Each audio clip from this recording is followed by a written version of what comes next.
Good morning, everyone. We'll just wait for a couple of more minutes, allow everyone to join in, and then we'll get started over here.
Perfect. So it's 3 past the hour, so basically we can get started.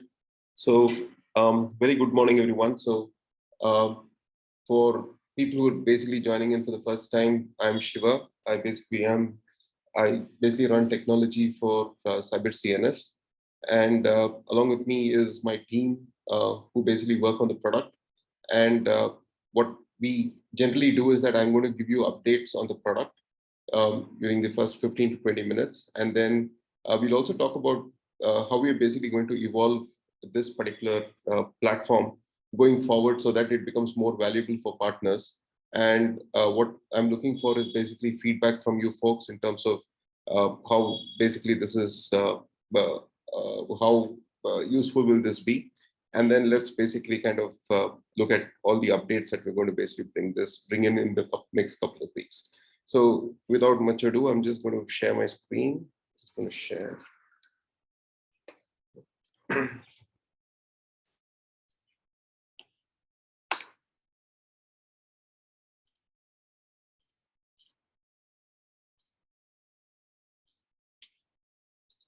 So some of the key changes that have essentially occurred over the last couple of weeks is essentially like there was basically a requirement that the agents be added to the add remove program in Windows so that basically it becomes visible and people can uninstall it easily from there. And so we've essentially kind of added this and basically made this available. This was something that was raised by some of the folks, and we essentially have kind of got that in that. I think one of the biggest things is that we are with the external scan beta, thanks to a lot of you, including Gary Knows, Chris Lewis, and Simon Hopkin.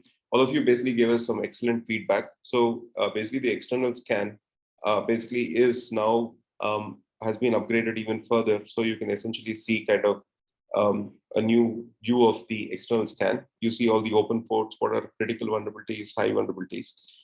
The most important thing is that the kind of detections that we are doing in terms of technologies, we can basically identify different web servers like Apache, web servers, Tomcat, all of those pieces. Plus, basically, we provide complete details of the vulnerabilities. So you can essentially see complete details of, like here is basically an Apache vulnerability from 2010. We also basically look at vulnerabilities such as PHP vulnerabilities, which could exist in WordPress and other systems over there overall. So basically, this helps us in order to be able to kind of gain compatibility with other tools that you're using today, such as Nessus, etc. So we've been kind of working on this in the background, and we basically are improving the ability of the engine to basically identify more and more technologies. Yeah. So with the ability to identify more technologies, we are able to identify more vulnerabilities. And we are essentially bringing this not just to the external scan. And as part of this week's release, like you will essentially see all of these scan capabilities coming into your network scan also. So all of the machines that we scan internally in the network will also have this complete set of details. And again, what we are essentially doing is that we are splitting out the way that we report on these vulnerabilities into two parts.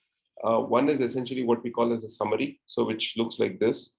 And basically there is a second, which is essentially like details. And then you also see the common details that you used to see in the past, which is SSL attacks, certificate details, and what are the ciphers that are enabled and their grading.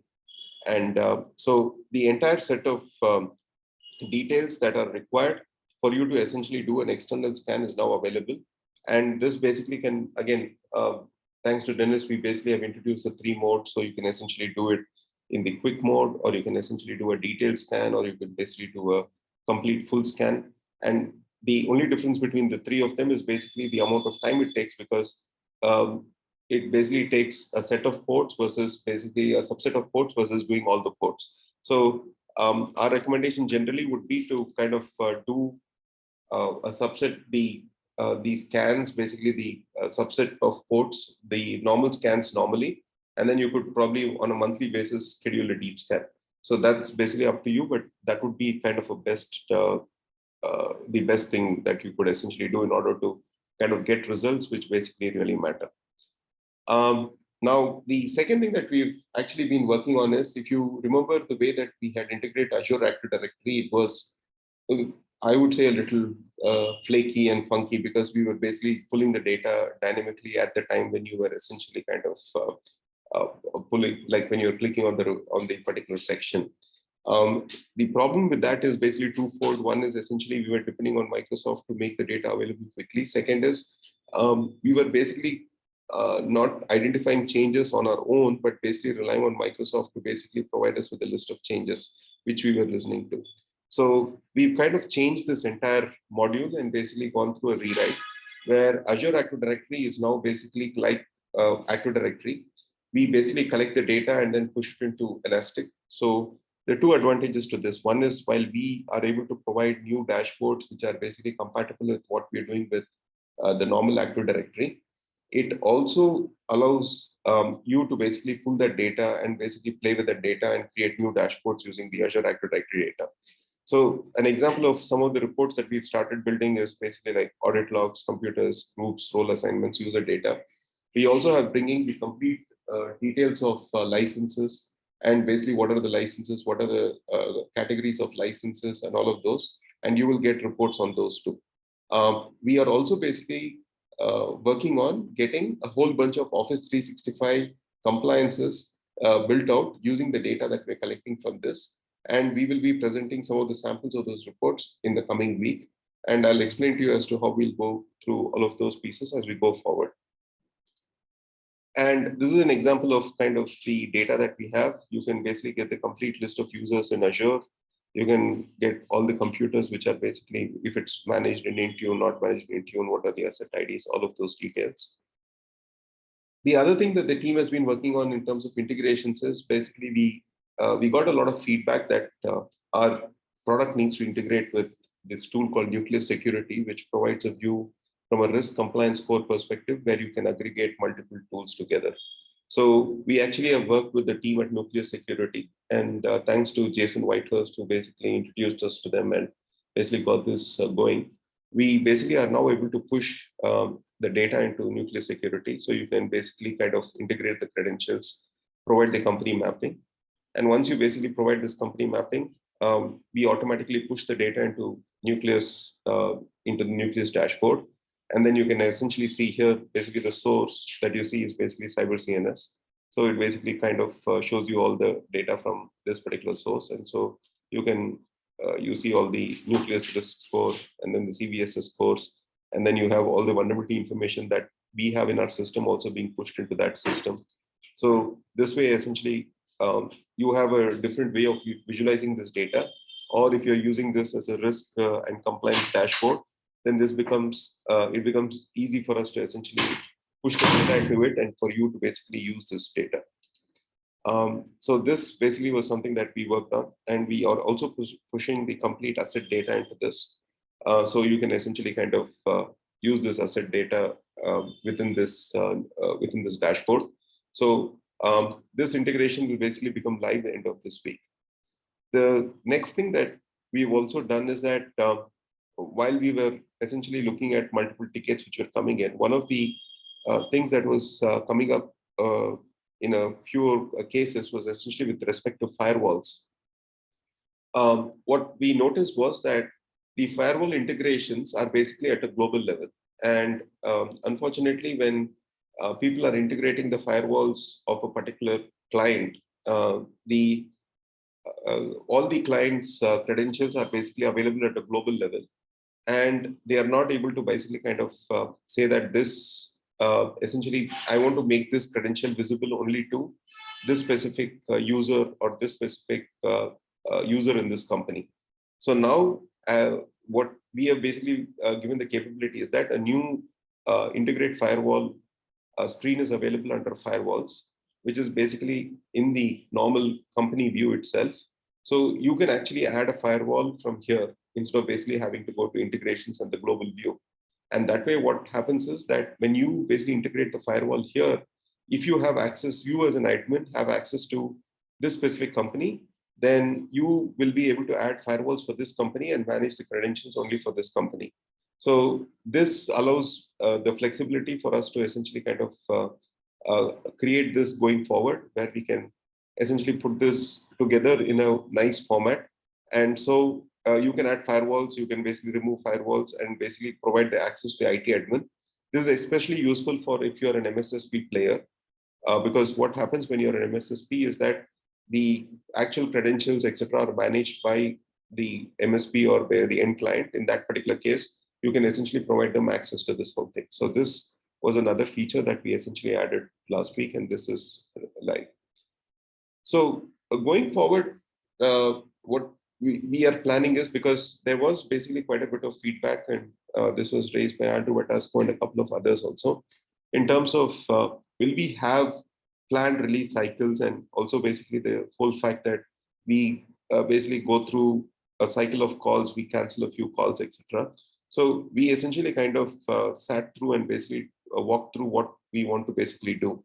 And what we've essentially done is that from this coming October, the 1st of October, we are essentially going to move into this model where week one, what we will be doing is to basically have a summary and description of all the features that we plan to be, that are going to be delivered the following month, okay?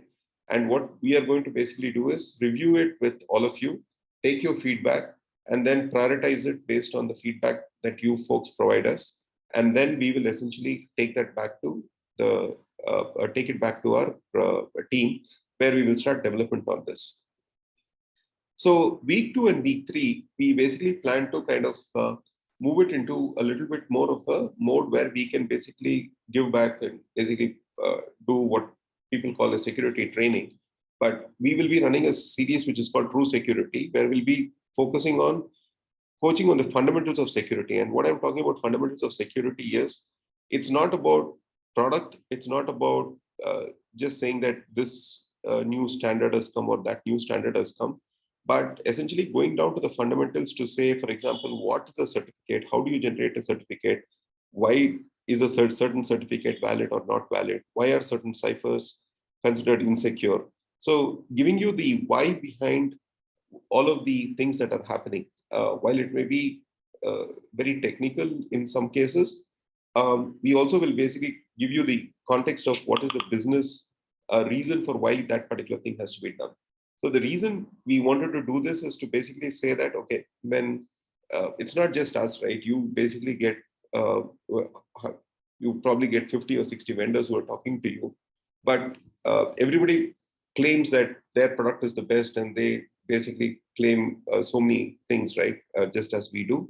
But we would like to basically give you enough of information and education so that you can identify what is real, what is not real, etc. And in order to do this, we basically have Jason Whitehurst, who's been working with us basically and has been working with a number of clients in terms of actually managing their entire whenever they get hit with ransomware or malware, etc. So, and plus we are going to basically be inviting others who are interested in presenting to is absolutely welcome. So, and the most important thing is that we don't care about if anybody is a CISO or anybody is not a CISO, etc. We absolutely welcome anybody who wants to basically present. But what we want to be able to do is to give content, which essentially is it's like the true detective, right? We want to do true security, which is get into the details. How does it work? What does it do? And basically give that information back to everyone. Then week 4, what we will be doing is that we will basically take all of the work that we discussed in week 1. We will walk you through a demo of all the features, just as we do right now. And we will essentially get approval from you and any final changes that are required from a feedback perspective. All the updates for new features will be released on the first Friday of the month. So which means that the first Friday of October, the first Friday of November, the first Friday of December, basically will be the feature update release. And we will release it with the complete release notes and the complete documentation. Instead of the cycles that we're going through where the documentation is lagging, etc. So these are basically some of the weaknesses that we had in our process. And I thank a lot of you basically who came in and basically helped us understand that these were the weaknesses. So what we'll be doing is that we'll be kind of putting it through the release notes and basically have the documentation completed. Once this is done, we will essentially basically make the release. Bug fixes basically will be immediate and will not follow this cycle. And all the vulnerability updates that you're getting will also basically be on a daily basis. Okay. So this is essentially what we are planning starting from October, so that basically it is an optimum use of everyone's time, and we do not basically like you can basically plan it based on this. And I will be sending out the revised calendar invites to everyone based on this. The next thing that I will just want to quickly cover before I open it up for everyone on comments and go through the chat is, if you remember, we basically had the partner stock option plan, and there are people in that partner stock option plan. We basically actually sent out documents that you had to sign. In case you were one of the recipients and you have not signed, my request is please sign it as quickly as possible, because we will be basically shortly executing some of those agreements. So my request is that I think there are around 8 partners who have not signed. So my request is please sign it and send it back to us. And we will be releasing the version 2 of this entire plan very shortly with a new set of partners. So let's basically move forward with that. So this was essentially the update that we had for this week. So what I'll do is I'll just quickly go through the chat, and we will talk about any questions that you may have in this whole piece. So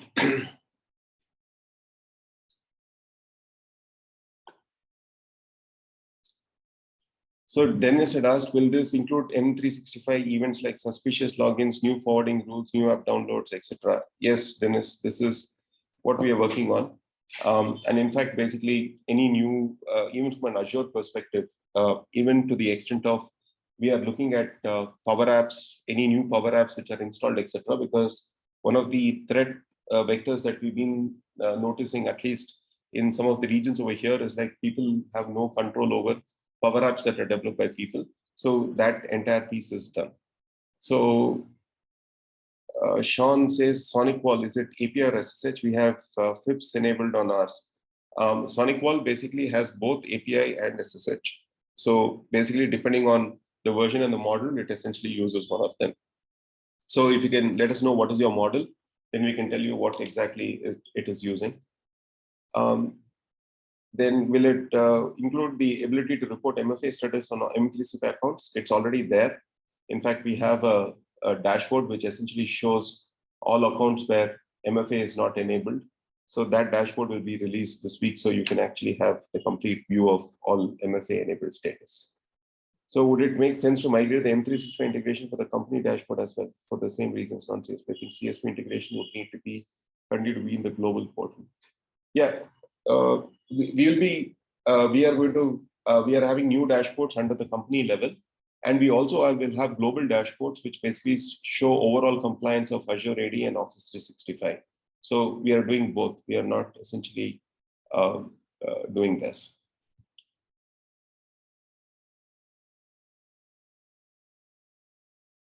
And then I'm hoping that we'll get better technical documentation details about how different scans collect data, data flows. Not everyone cares about it, but some of us want to understand the details.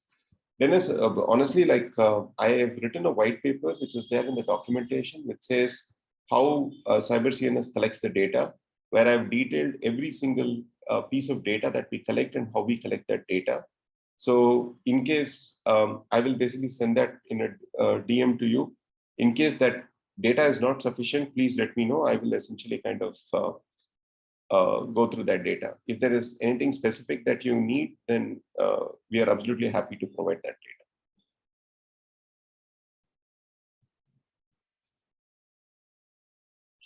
So that covers the questions. And just, I'm hoping that we could have some conversation on a couple of items that I wanted to very quickly get this thing. Dennis, you had brought a point up about, basically you wanted to understand something about how are we handling encryption and how are we handling the credentials, right? So since we are on the call, would you want to bring up the actual question so that I can answer it and it may answer a question for a lot of people here?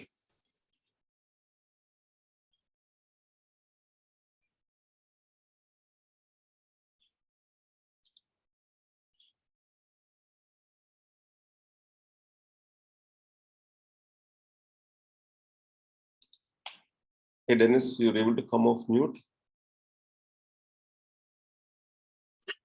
Yeah, sure. Yeah, so I think what I was looking for was, like in the dashboard, we see there are vulnerability scans, and then there are lightweight agent scans, and then there are offline vulnerability scans. I'm not sure everybody really understands what those are. I know it's taken me, I'm not sure I 100% understand, but just basically some more detailed explanation for what data, are we now at this point where the lightweight agents are sending data as it changes as opposed to on a schedule? Sort of those kind of details, like where's the data stored? When does it go from from the agent of the probe to the server? Those kind of data flow diagrams. I know I did review the document that you posted there. There's still some details that, again, I've struggled to understand some of the lower level details, but I have a feeling that a lot of people don't fully grasp, some of those details. Maybe some people aren't concerned about it, but I think some people really want to know. And sometimes clients ask questions. I'd like to be able to provide really authoritative and complete answers to those questions. Okay.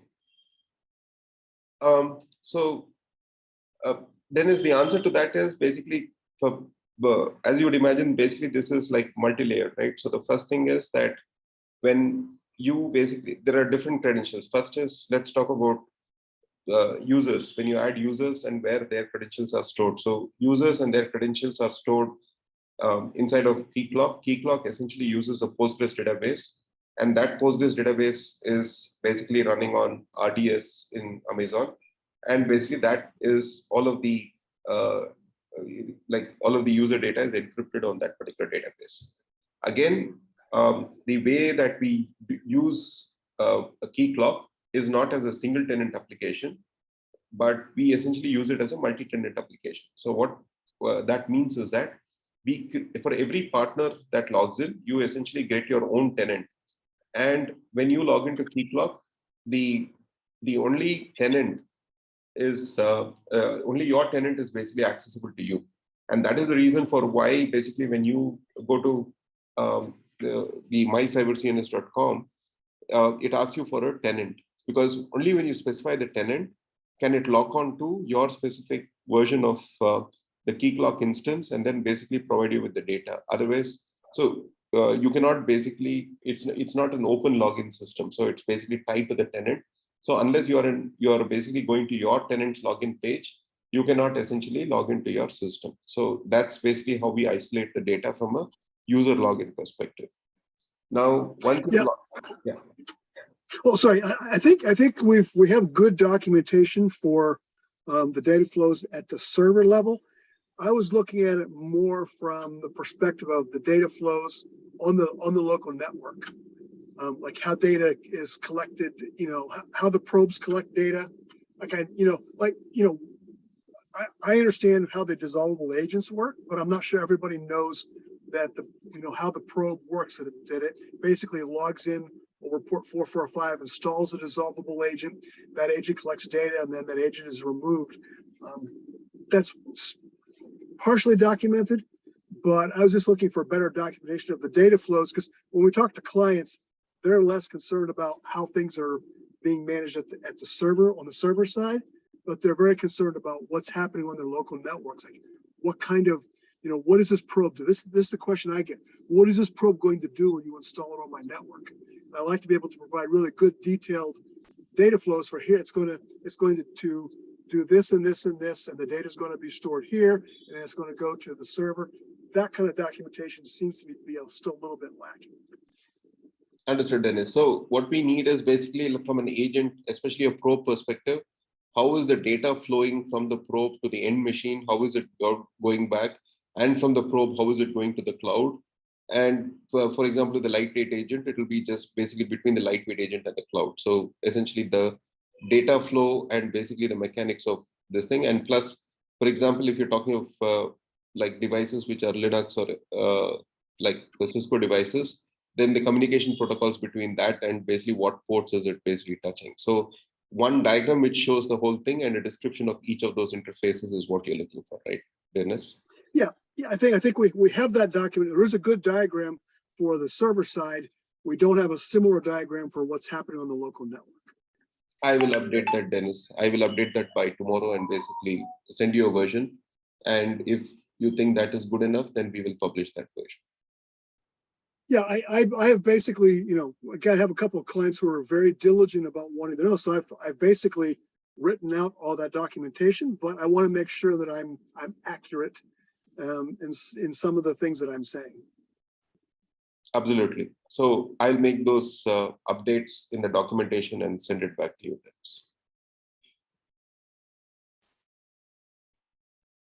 And then basically, there was the second question, which was, will MFA-enabled status also pick up third-party integration with Duo via conditional access?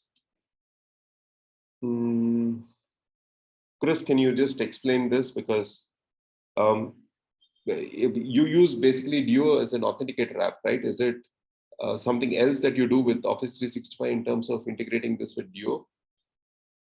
Yeah, to get it to work, you have to add Duo as a third-party provider, and then within conditional access rules, you can apply it to whatever users or groups and whatever applications, and then you go to the access tab or whatever it's called and check the box for Duo rather than the built-in MFA. So there's really three ways you can enforce MFA. You can do it through the Azure MFA on a per user account basis. You can apply Azure MFA via conditional access, or you can apply a third party like Duo via conditional access.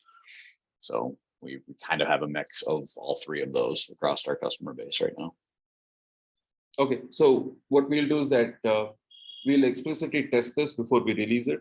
So we basically know that this actually works, but I believe that we pick up the MFA status, whether it is third party or basically native. But we will basically verify this and provide that, make sure that this is basically picked up.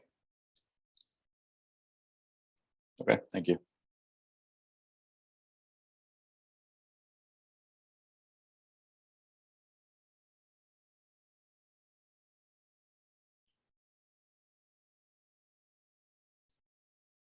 So I think we've covered all of the questions that were there. If there are any other questions, comments, etc., then we can basically go through that. Hey, Shiva, it's Steve Pollack. I have a question about application baselining. When we're trying to utilize that as a way to enforce compliance with all the agents and so on to get installed, which is what it's for. The question I have is, it shows a lot of things that we're never going to install the agent on. Is there a way to eliminate those from the application baselining so that that particular software package is not going to be installed on that device, so it doesn't continue to say we're failing?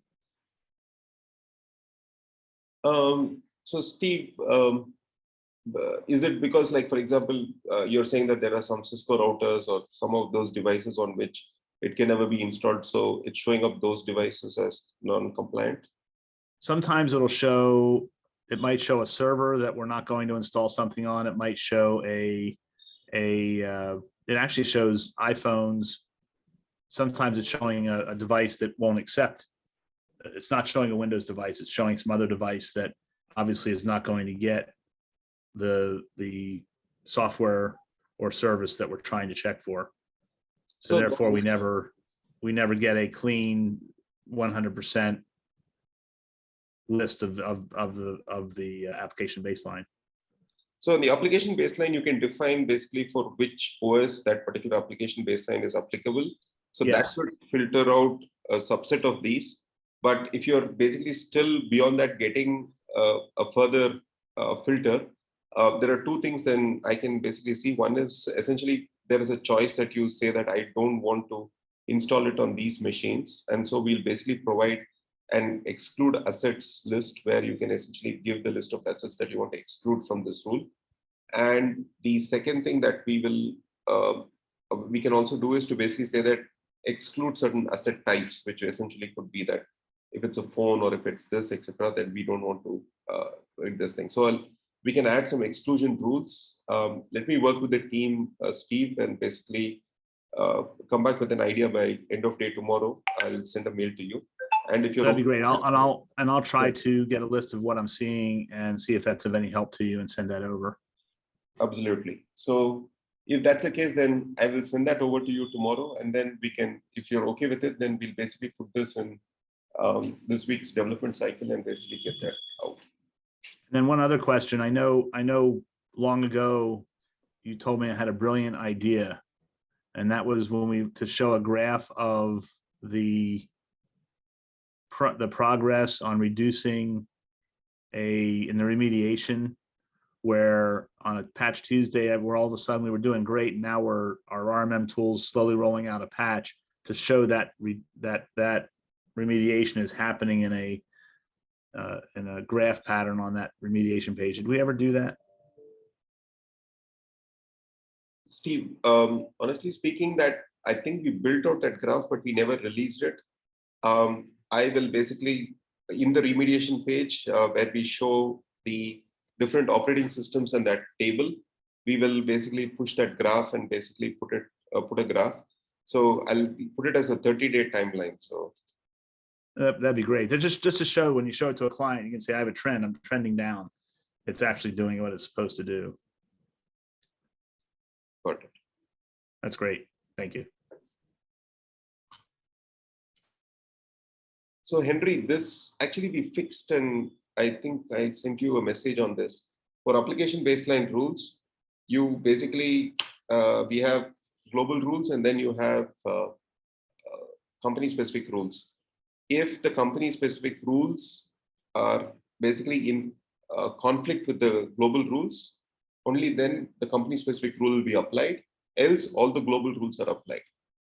The only thing that I think we have not done is basically given you a UI where you can essentially ignore a global rule for a specific company. And that is something that we were supposed to add, but I think that we got into a challenge with that, and we got sidetracked. So I will make sure that that happens. Prashali, can you just please note this down, because this was a request that Henry had placed and we had not fulfilled, which is I need to be able to take a global rule and exclude it for a certain company. Sure, sir. Noted.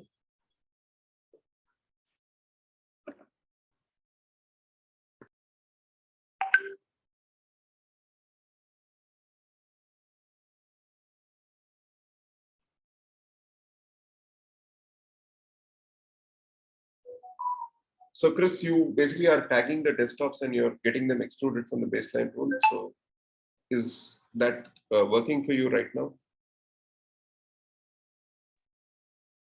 Yeah, it works really well for us. So we have a VMware Horizon environment where we're using Duo through a network mechanism to provide the MFA to it, so it doesn't actually get stalled into the non-persistent desktops.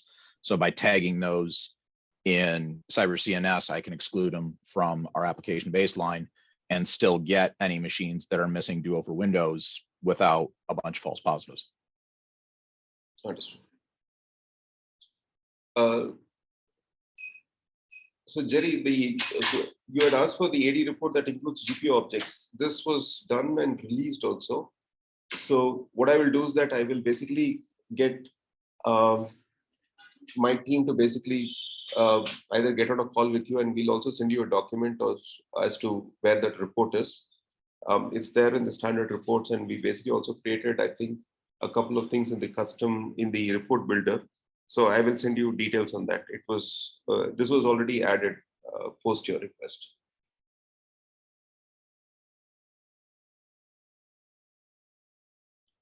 The one thing that I know that the team had asked for and we have not yet added is basically when you when you add an AD into the system, the ability to choose a specific OU alone to basically be scanned and not all the OUs. That is the only feature request that basically is still pending.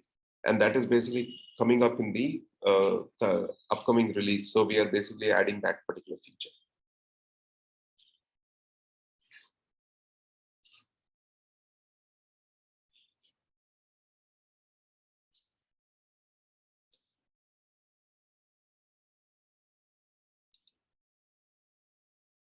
So that's perfect. So I think we had a great discussion today. Any other challenges that anyone is facing while using the product? Any reports that you're missing? Any additional data that you think would be useful? And I'm really thankful to all of the folks like Chris and others who basically kind of shared a lot of inputs for us in order to basically finish up the external scan. And what we are doing right now is basically kind of taking each part of the section by section and basically kind of seeing how we can basically be the best in that category. And so all the inputs that you provide us basically help us basically kind of get better at that particular piece. Right now, we are also working completely, just to give you a background, the team is completely working on rewriting our entire compliance engine, because if you know the evolution of the product, we basically just kept adding compliances, and it was basically, it has come to a stage where it is a little too heavy. Second is that we are also seeing that the agent is becoming too heavy because it's doing the compliance and vulnerability, etc. And we want you to have the ability to define what kind of compliance you are going to basically apply on a specific customer, right? So you may not want to do HIPAA compliance on a non-medical customer. You may not want to do X compliance. You are basically not based out of Australia, so then essentially it does not make sense for you. So the ability to define what compliances make sense for from a global perspective. Second is from each company perspective. So what we will be doing is that we will run the compliance scans only for those specific standards and make them available. And again, when we're making them available, we are basically trying to make that more something that can be absorbed easier.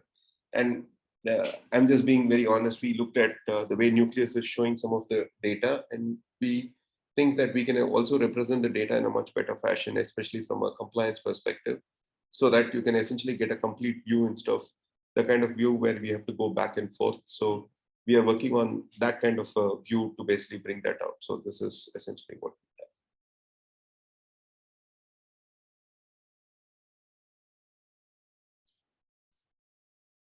Okay. So perfect. So if we have any more questions, we are here. If there are no more questions, then as I said, a few of the folks basically have not signed the documents. I can at least see Tim over here and Jerry Johnson. You folks have received the documents. My request is please sign those documents and turn it over to us, because we plan to basically kind of execute them very shortly.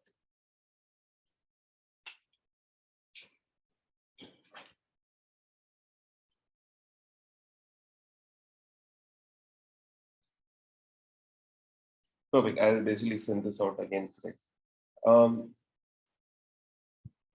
So if there are no more questions, then I'll give back 18 minutes back to you folks. And thank you all for basically participating in the call today, and have a great rest of the week.